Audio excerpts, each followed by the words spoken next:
You put your newborn down in a crib 3 feet away and walk into the next room to make coffee. The room goes quiet. The monitor blinks green on the counter, translating breathing into a light you can glance at instead of a body you have to touch. For most of the 200,000 years modern humans have existed, that moment never happened. A baby was never set down alone. Not for a minute, not for an hour, not ever. Right now, you might be within arm's reach of that same blinking light, standing in for a job that used to belong to a person. No sling, no second pair of hands nearby by default, no aunt in the next room, no grandmother down the path, no older cousin keeping half an eye on things while you cook.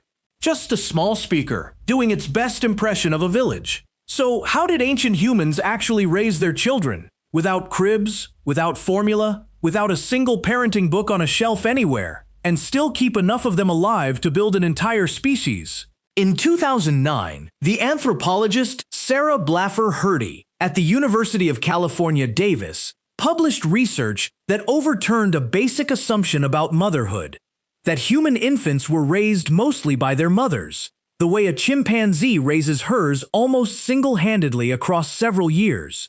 Hrdy's evidence pointed the other way.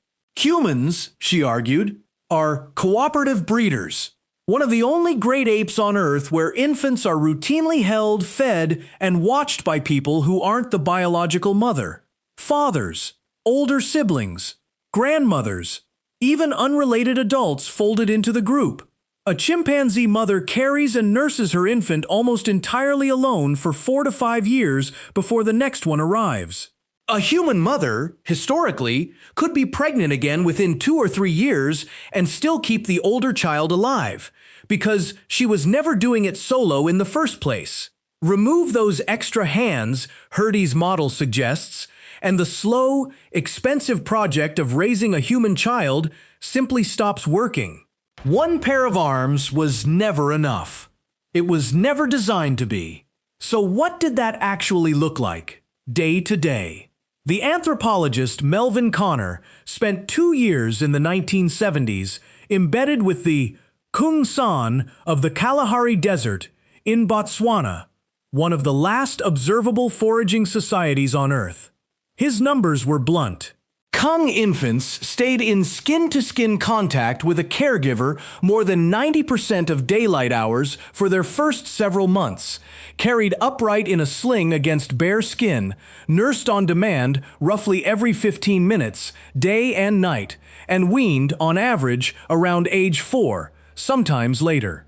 The average modern infant, by contrast, spends a significant share of the day in a crib, a car seat, or a stroller at arm's length from anyone. The Kung baby almost never was. Contact wasn't a parenting style. It was the default setting. Everyone assumes hunter-gatherer life was too brutal for that kind of constant closeness. That survival came first, and tenderness was a luxury nobody could afford. The record says the opposite. Closeness was the survival strategy. Here's where it gets stranger.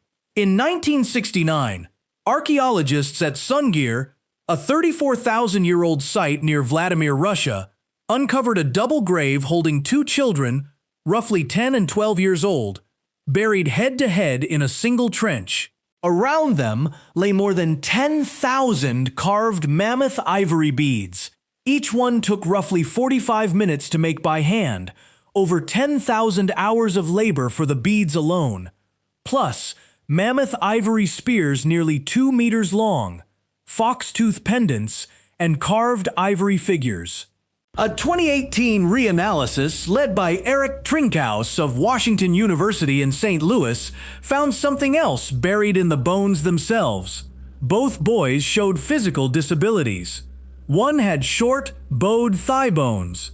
The other's teeth showed no wear at all, suggesting he lived on soft food because he likely couldn't chew. Neither could have hunted, run far, or fully provided for himself. Everyone assumes Ice Age life ran on cold, Darwinian math. The weak left behind, resources spent only on the strong. Two children who probably couldn't feed themselves were sent into the frozen ground with more wealth than most modern funerals see in a lifetime.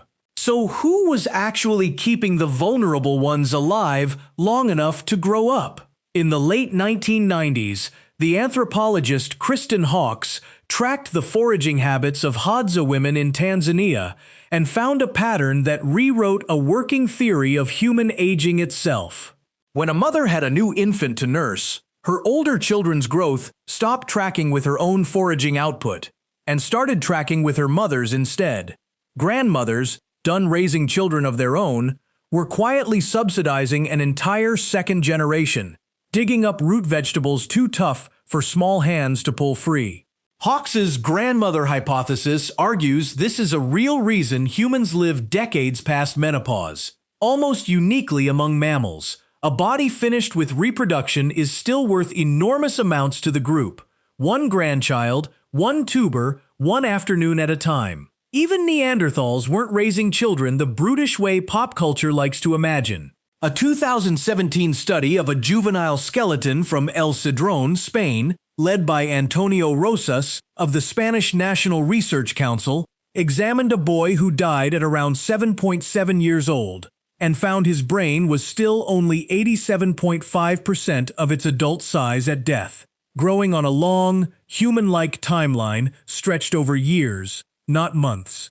A slow childhood, propped up by a crowd of caregivers, isn't a modern luxury or even a purely sapiens invention. It's a habit that predates our own species by tens of thousands of years. So the honest answer to how ancient humans raised their children isn't really a story about mothers at all.